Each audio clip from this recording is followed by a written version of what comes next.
जय माता की दोस्तों। आज हम सुनाएंगे लक्ष्मी और कुलक्षणी, दो बहनों की कहानी। एक राजा और उनकी रानी थी। दोनों एक दूसरे से बहुत प्यार करते थे। राजा के राज्य में चारों तरफ बहुत ही खुशहाली थी। रानी अपने राजा को बहुत ही प्रेम देती थी। राजा के राज्य में चारों तरफ खुशहाली ही खुशहाली थी। प्रजा भी राजा और रानी को बहुत प्रेम देती थी। प्रजा भी बहुत सुखी थी। राजा भी अपनी रानी को बहुत प्रेम करते थे और इसी तरह से समय बीत रहा था और राजा रानी का समय भी बहुत खुशी से बीत रहा था। एक समय बाद राजा की पत्नी गर्भवती हो गई। 9वें महीने में उसने एक बेटी को जन्म दिया, लेकिन भगवान की करनी कुछ और ही थी। बेटी के जन्म होने के बाद ही रानी की मृत्यु हो गई, जिससे राजा को बहुत बड़ा झटका लगा और राजा सदमे में आ गए। राजा के मन में शंका बैठ गया कि जब से ये बेटी हुई है, इसी के कारण मेरी रानी की मृत्यु हुई है, क्योंकि राजा रानी को बहुत ही प्रेम करते थे और राजा की हालत सदमे की वजह से पागलों के जैसी हो गई थी। वह अपनी बेटी को बिल्कुल भी प्यार नहीं करता था, ना ही राजा बेटी की तरफ देखता था। उसने कह दिया था कि यह बेटी बड़ी ही कुलक्षणी है। इसी कुलक्षणी बेटी के कारण ही मेरी प्यारी रानी की मृत्यु हुई है। यह मेरी बेटी नहीं, यह तो एक कुलक्षणी पैदा हुई है। राजा को सभी ने बहुत समझाया कि जो होना था वह तो हो गया। आपकी रानी बहुत ही धार्मिक प्रवृत्ति की महिला थी, भगवान शिव की पूजा करती थी, लेकिन राजा ने अपनी बेटी को ही रानी की मौत का जिम्मेदार मान लिया था और राजा इसी कारण बेटी से दिन पर दिन बहुत नफरत करने लगा था और इन्हीं सब सोच की वजह से राजा सदमे में पहुंच गया था। राजा का राजपाट में बिल्कुल भी मन नहीं लगता था, ना ही किसी कार्य में राजा अपनी सहमति देता था। यह सब देख मंत्री और सभी राज दरबारियों को बहुत चिंता सताने लगी थी। अगर राजा इसी तरह से रहेगा तो राज्य का क्या होगा?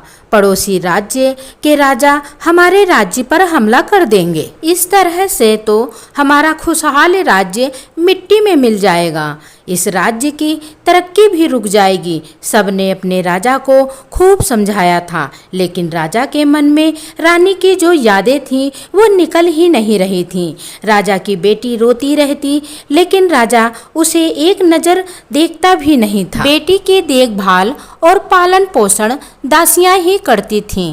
राजा तो उसे कुलक्षणी कहता था, इसलिए उसका नाम ही कुलक्षणी पड़ गया। अब घर रिश्तेदार और मंत्रियों की सलाह कि अगर ऐसे हुआ तो कैसे चलेगा, इसलिए सभी ने राजा के सामने दूसरा विवाह करने का प्रस्ताव रख दिया, जो राजा को सही भी लगा, क्योंकि रानी के गम को भुलाने के लिए यह सही भी था। उस अबोध बेटी को भी माँ की ज़रूरत थी। दासियाँ कब तक उसका पालन पोषण करती, उसे भी तो माँ की ज़रूरत थी। लेकिन जब दूसरी रानी आई तो कहते हैं कि जब पिता ही प्रेम नहीं करता था तो दूसरी माँ क्या प्रेम करती। सौतेली माँ से तो अपनी माँ की तुलना करना भी बेकार था। दूसरी रानी भी उससे नफरत करती थी। धीरे धीरे समय बीतने लगा। अब राजकुमारी 1 वर्ष की हो गई। राजा तो उसकी तरफ देखता ही नहीं था। राजकुमारी राजा के सामने ठुमक ठुमक के नन्हे पैरों से चलती, तब भी राजा का मन नहीं पिघलता था। राजा के मन में तो सिर्फ राजकुमारी के लिए नफरत ही भरी थी। इसका फ़ायदा दूसरी रानी उठाती थी। कुछ दिनों के बाद दूसरी रानी भी गर्भवती हो गई। उसने भी एक कन्या को जन्म दे दिया था। इस कन्या के जन्म के बाद रानी बिल्कुल सही सलामत थी, इसलिए राजा बहुत खुश थे कि उनकी बेटी और रानी को कुछ नहीं हुआ और राजा ने पूरे राज्य में खूब मिठाइयाँ बंटवा दी थीं। इस बार राजा इस बेटी से बहुत खुश थे। उसका नामकरण करवाया। राजा ने उसका नाम लक्ष्मी रखा। समय बीतता चला गया। लक्ष्मी और कुलक्षणी एक साथ खेलकर बड़ी होने लगी। राजा और रानी लक्ष्मी पर अपना पूरा प्रेम लुटाते थे। कुलक्षणी को किसी को फूटी आंख भी नहीं भाती थी। धीरे धीरे समय अपनी गति से बीत रहा था। लक्ष्मी को शिक्षा से लेकर हर वो सुविधा जो एक राजकुमारी को दी जाती है वो दे दी गई, मगर वहीं कुलक्षणी के लिए कोई भी शिक्षा का प्रबंध नहीं किया गया। लक्ष्मी और कुलक्षणी में थोड़ा ही अंतर था। दोनों देखने में एक बराबर ही लगती थी। लक्ष्मी के छोड़े हुए कपड़े और गहने कुलक्षणी को पहनने को दिए जाते थे।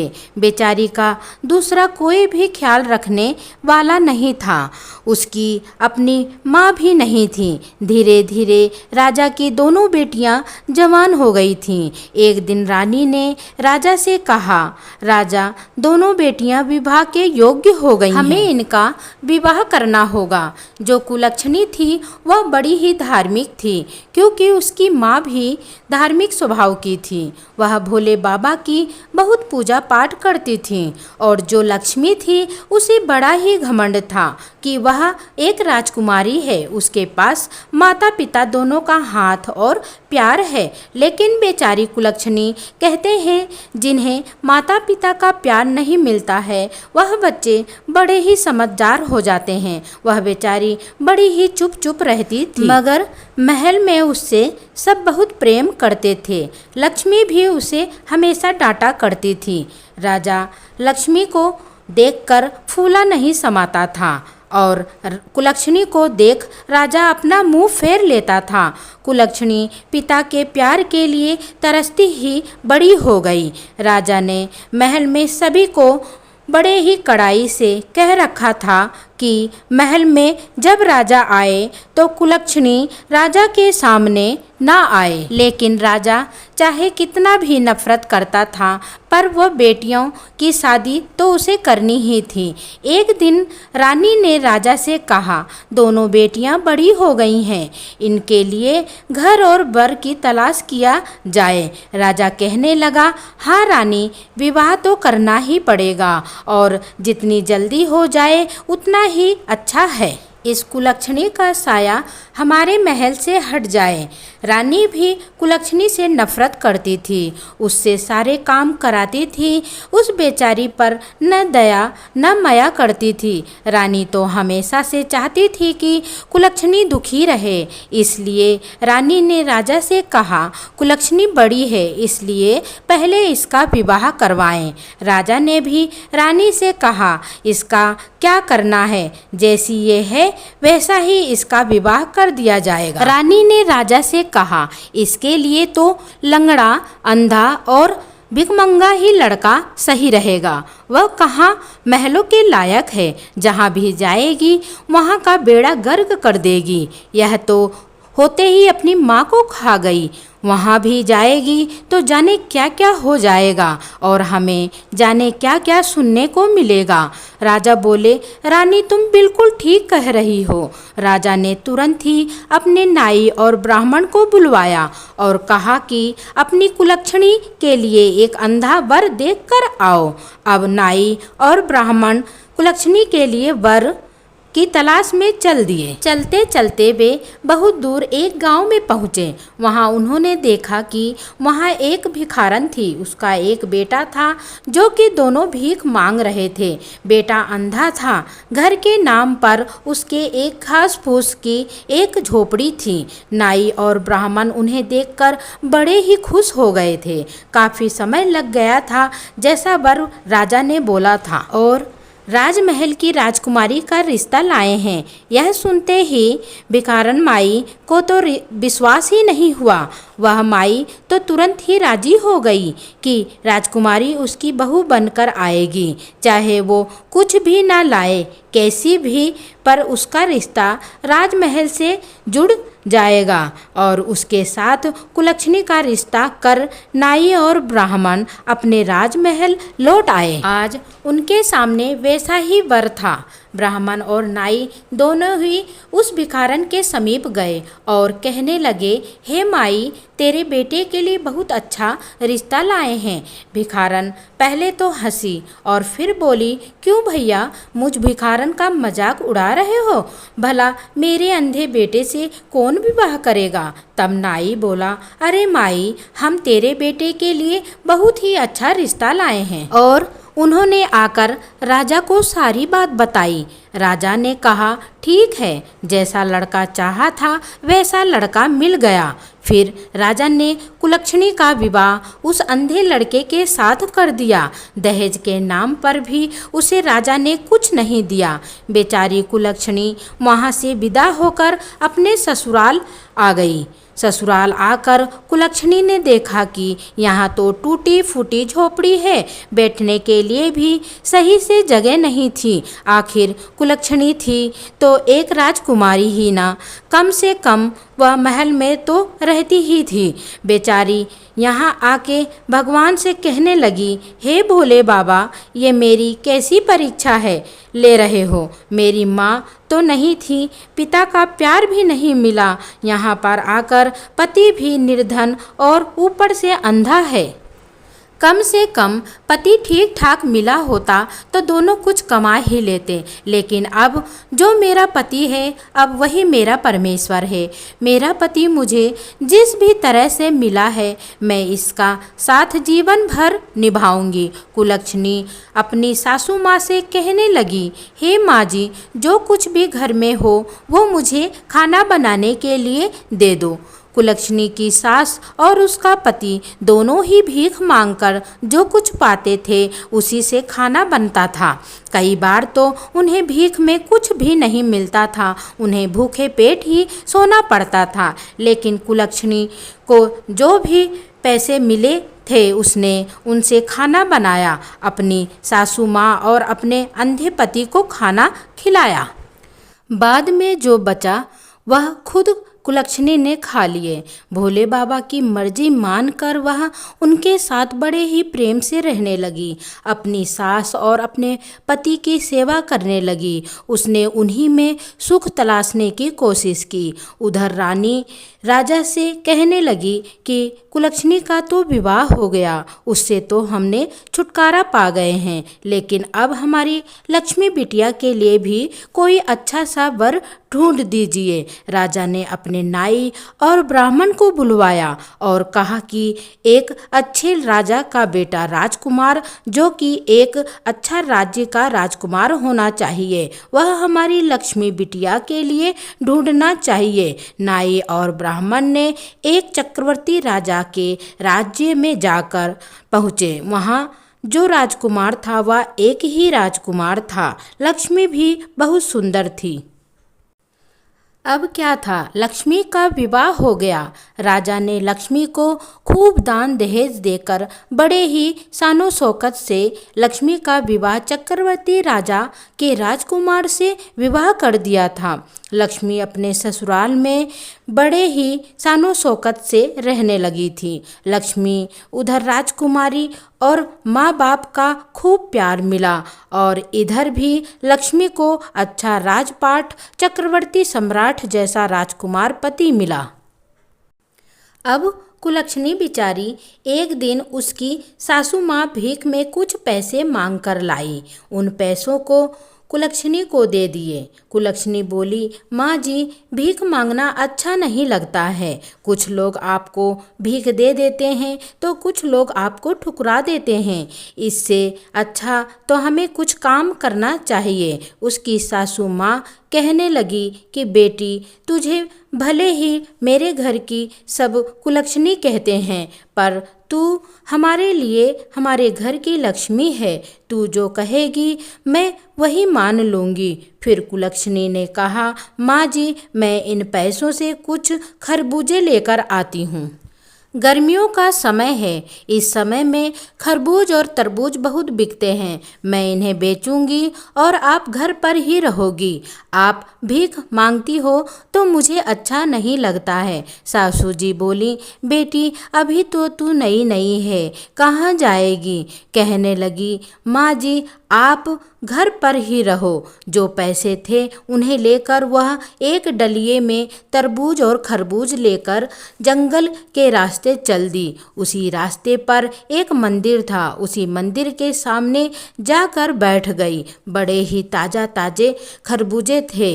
गर्मियों का मौसम था और गर्मियों में तो लोगों को वैसे भी तरबूज खरबूज बड़े ही पसंद आते हैं, इसलिए हाथों हाथ कुलक्षणी के खरबूजे और तरबूजे बिक गए, सारे बेच दिए। अब उसके पास 2 खरबूजे बचे थे। उसी समय संयोग से माता पार्वती और भोले बाबा उसी रास्ते से गुजर रहे थे। माता पार्वती कहने लगी, शंकर जी देखो, खरबूजे की महक यहाँ तक आ रही है, मुझे भी खरबूजे खाने हैं।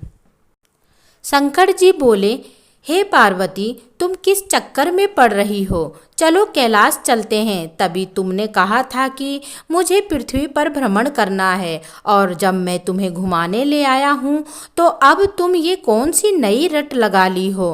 पार्वती कहने लगी, नहीं नहीं महादेव, मुझे तो उसी रास्ते जाना है। देखो कितने अच्छे खरबूजे की खुशबू आ रही है और कितने ताज़ा ताज़ा उसके पास खरबूजे हैं। मुझे तो खरबूजा ही खाना है, वैसे भी वह तुम्हारी ही तो भक्त है। उसके बाद पार्वती मैया और भोले बाबा ने बूढ़े बुढ़िया का वेश धारण किया और पहुंच गए कुलक्षणी के पास। उन्होंने ऐसा वेश बनाया, फटे हुए कपड़ों के चिथड़े उड़ रहे थे। गंदे मैले कपड़े पहने हुए जाकर कहने लगे, हम बहुत ही भूखे हैं बेटी, क्या हमें कुछ खरबूजा खाने को मिलेगा? तो कुलक्षणी कहने लगी, हाँ माई, आप बैठो। फिर कुलक्षणी ने बूढ़े बुढ़िया को पानी पिलाया और आराम से बैठाकर एक एक खरबूजा दोनों जन को खाने के लिए दिए। फिर पार्वती मैया कुलक्षणी से बोलने लगी, हे बेटी, हमारे पास तो तुम्हें देने के लिए पैसे तो क्या कुछ भी नहीं है, हम तुम्हें पैसे कहाँ से देंगे?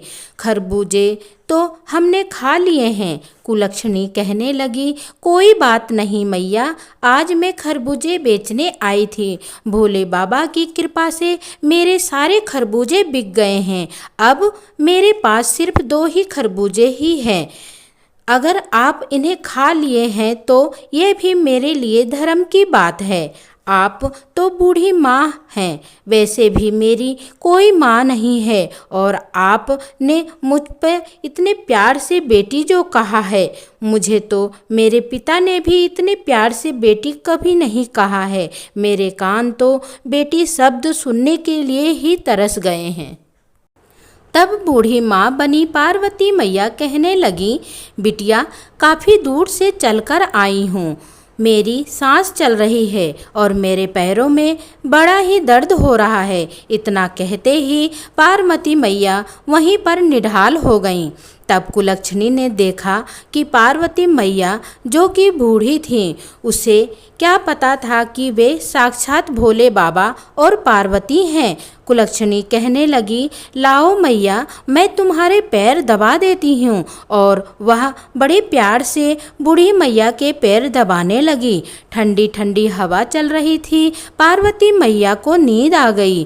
कुलक्षणी ने मैया को सोते देखा तो अपने आंचल से मैया के मुंह पर हवा करने लगी और वहीं पर भोले बाबा भी लेट गए। जब मैया की आँख खुली तो बड़ी ही प्रसन्न हुई। तूने तो हमारी बड़ी सेवा की है बेटी, और हमारे पास तो तुम्हें देने के लिए कुछ भी नहीं है। वे कहने लगी, कोई बात नहीं मैया, मेरी तो कोई माँ भी नहीं है। तुम्हारी सेवा करके तो माँ जैसा अपनापन लगा है मुझे, ऐसा लगा जैसे कि आप मेरी माँ हो।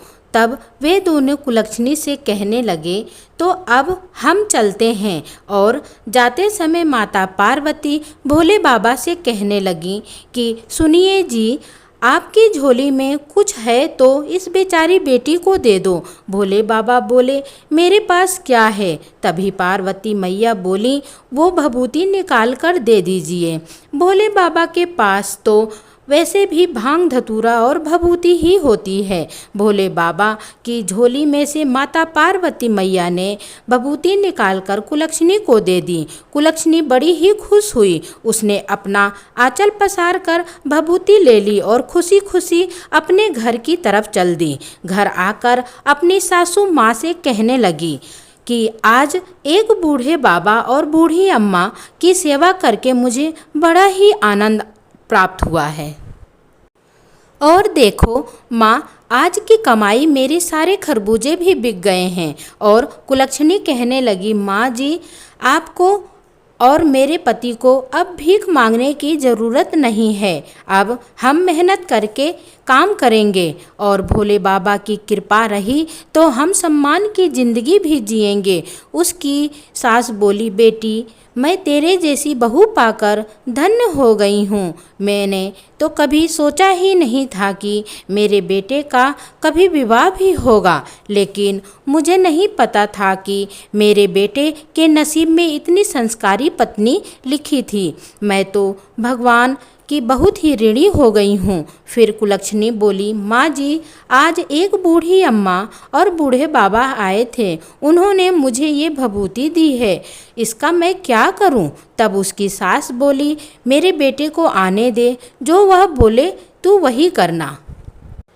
शाम को जब उसका पति आया तो वह कहने लगी, आज मुझे बूढ़े बाबा और बूढ़ी अम्मा ने ये भभूति दी है, इसका मैं क्या करूं? उसके पति ने कहा कि इसे घर के चारों कोने में रख दो, जो बचे उसे थोड़ा संदूक में रख दो और पूरे घर में इसको छिड़क दो, बाकी जो बचे उसे तुलसी के गमले में डाल दो। वह बोली, ठीक है। शाम हो गई थी। कुलक्षणी ने वैसा ही किया जैसा उसके पति ने बोला था। भभूति उसने छिड़क दिया।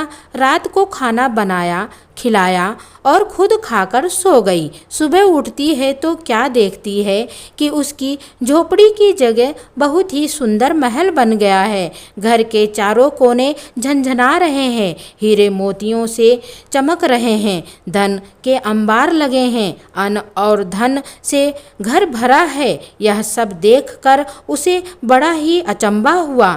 दौड़ी दौड़ी अपनी सास के पास पहुंची और बोली, माँ जी, उठिए, देखिए ये क्या चमत्कार हो गया है। जब उसकी सास देखती है तो उसे उसका घर पहचान में नहीं आ रहा था। वह कहने लगी, अरे कुलक्षणी, क्या हम तेरे मायके में आ गए हैं? ऐसे तो तेरे पिता ने कभी मुड़कर भी हमें नहीं देखा।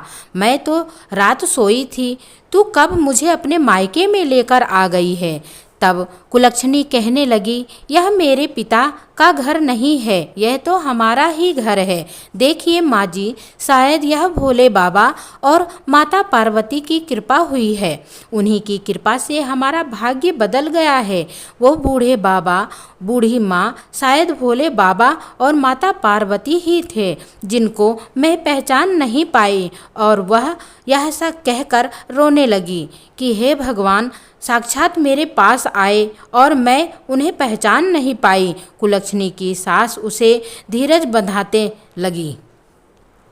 तभी कुलक्षणी के पति की आंख खुली तो वह चिल्लाते हुए बोला, अरे कुलक्षणी, अरे कुलक्षणी, मुझे सब कुछ दिखाई दे रहा है, अब मैं अंधा नहीं रहा। यह सब देख कुलक्षणी की खुशी का तो ठिकाना ही नहीं रहा कि उसके पति की आंखें आ गईं। कुलक्षणी को और क्या चाहिए था? अब दोनों किसी राजा रानी से कम नहीं थे। अब उन्होंने कहा कि जब हम पर भोले बाबा की इतनी कृपा हुई है तो क्यों ना हम भी एक शिव चर्चा करवाएं, जिससे कि हम लोगों को बुलाएंगे, यार दोस्ते और रिश्तेदारों को बुलाएंगे और भंडारा भी कराएंगे। उसकी सास बोली कि बेटी, तू मेरे घर की लक्ष्मी है, जैसा तू करना चाहे वैसा ही कर। फिर उसने अपने घर में एक कथा रखी।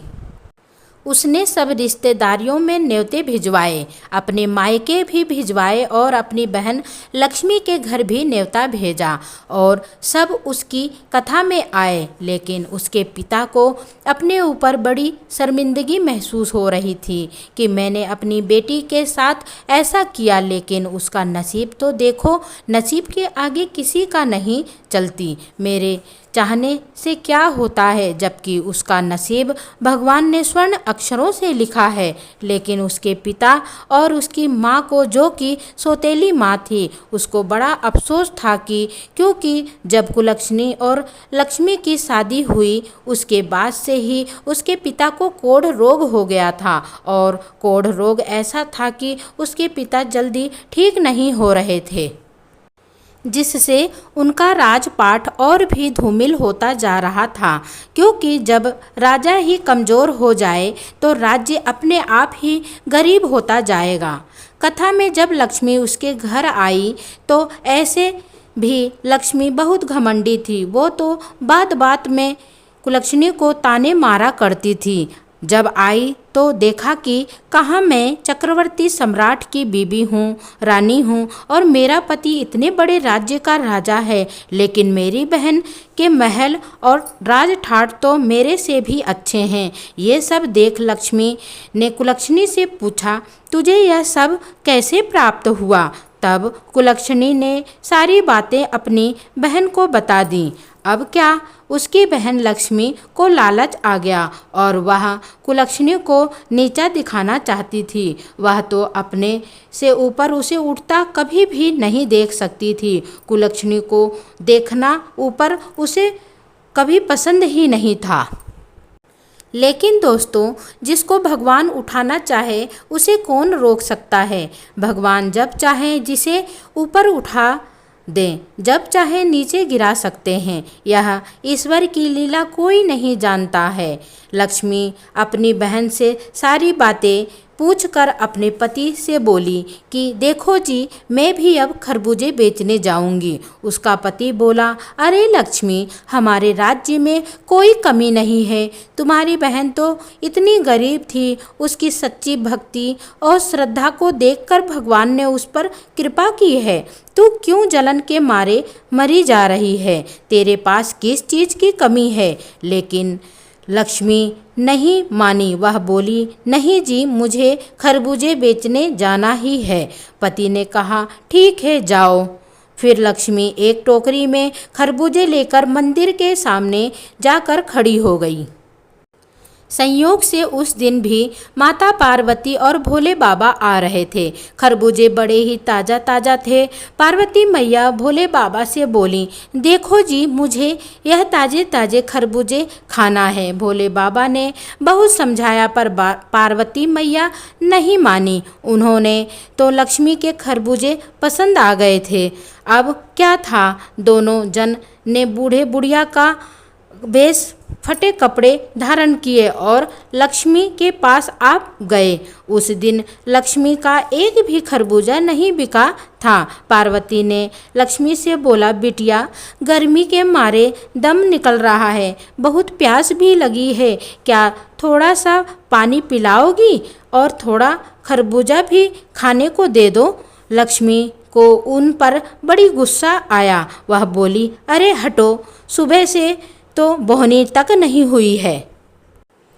कहाँ के भिखारी चले आए हैं मांगने। यह सुनते ही पार्वती माँ और भोले बाबा एक दूसरे की तरफ मन ही मन मुस्कुराने लगे और वहीं बैठ गए। उन्हें बैठता देख लक्ष्मी ने डंडे उठाकर बोली, दूर जाओ, जाकर बैठो। कितने गंदे मैले हो, दिखाई नहीं देता कि मैं खरबूजे बेचने आई हूँ? और जब शंकर और पार्वती मैया आएंगे तो मैं उन्हें क्या दूंगी? पीछे हटो। सुबह से शाम हो गई है, वैसे भी मेरे एक भी खरबूजे नहीं बिके हैं और अब मैं जा रही हूँ। क्या आप दोनों मुझे भभूति नहीं दोगे? कुलक्षणी को तो आपने भभूति दी थी। उसने सोचा था कि भगवान अपने ही रूप में शायद साक्षात आएंगे।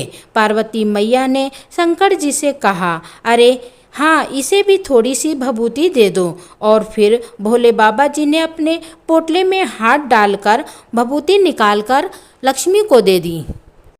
लक्ष्मी भभूति खुशी खुशी लेकर घर आ गई और अपने पति से बोली कि देखो जी, मैं भभूति लेकर आ गई हूँ। रात होते ही उसने सारे घर में भभूति छिड़क दी, खुद खाना खाकर सो गई। एक तो उसे आधी रात तक वैसे ही नींद नहीं आई कि सुबह उठूंगी तो मेरे घर में चारों तरफ हीरे मोतियों के अंबार लगे होंगे। यही सोच सोच कर वह कब सो गई उसे पता नहीं लगा। सुबह उठी तो क्या देखती है कि उसके महल की जगह घास फूस की झोपड़ी बन गई है और चारों तरफ कीड़े मकोड़े भिनभिना रहे हैं। अब तो लक्ष्मी अपना माथा पकड़कर रोने लगी और गाली गलौज देने लगी कुलक्षणी को। हे भगवान, यह मेरे साथ उसने क्या कर दिया है। उसका पति लक्ष्मी से बोला, देखो लक्ष्मी, तुमने जो लालच में आकर जो किया ये सब उसी की वजह से हुआ है।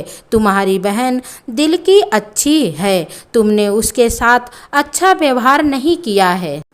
भगवान ने उसकी अच्छी नीयत और उसकी सच्ची भक्ति को देखकर उस पर कृपा की, लेकिन तुम तो लालच में थीं। जो तुम्हारे पास था वह भी तुमने लालच में आकर सब खो दिया। जो अपने पास हो उसी में सब रखना चाहिए। उसके पति ने उसे बहुत समझाया, लेकिन लक्ष्मी तो अपने घमंड में थी। बोली, नहीं, यह सब कुलक्षणी की काली छाया है जो हम पर पड़ गई है, इसलिए हमारे साथ ऐसा हो गया। उसके पति ने उसे बहुत समझाया, लेकिन वह नहीं मानी। तब तक उसके मायके में ये सब खबर पहुंची, जहां पहले से राजा को कोढ़ हो गया था और माँ भी परेशान थी। उन्हें लक्ष्मी देखकर बोली, दूर हटो, दूर हटो, मुझे ऐसे माता पिता की ज़रूरत नहीं है जो कि कोढ़ी हों, मुझसे दूर रहो। लक्ष्मी के माता पिता को जब लक्ष्मी की हालत का पता लगा तो वह उसे देखने के लिए लक्ष्मी के घर आए थे, लेकिन लक्ष्मी का ऐसा व्यवहार देख माता पिता को बहुत दुख हुआ। जब यह बात कुलक्षणी को पता चली कि उसके माता पिता दर दर के भिखारी हो गए हैं और उसकी बहन के साथ ऐसा हो गया है जो कि सब कुछ उसका नष्ट हो गया है, तो कुलक्षणी अपने पति के साथ आई और अपना आधा धन देकर अपनी बहन का राजपाट बसवाया और अपने माँ बाप को अपने साथ ले गई और बहुत सेवा की। फिर भगवान शिव की कृपा से कुलक्षणी की श्रद्धा और भक्ति भावना से उसके माँ बाप ठीक हो गए। तब उसके माता पिता को एहसास हुआ कि जिसे वह कुलक्षणी समझते थे वही उनके लिए लक्ष्मी थी और वे सब अपनी गलती के लिए भोले बाबा से माफ़ी मांगी। फिर से उसके माता पिता का राजपाट कुलक्षणी ने बसवाया। राजा को पहले जैसा राजपाट मिल गया। अब राजा रानी हर तीज त्योहार पर कुलक्षणी को बुलाने लगे। दोनों बेटियों को प्यार करने लगे। हे भोले बाबा, हर बेटी को मायके में मान सम्मान बना रहे। उसके माता पिता, उसके भैया भाभी उन पर अपना प्यार दें, इज्जत करें। धन्यवाद।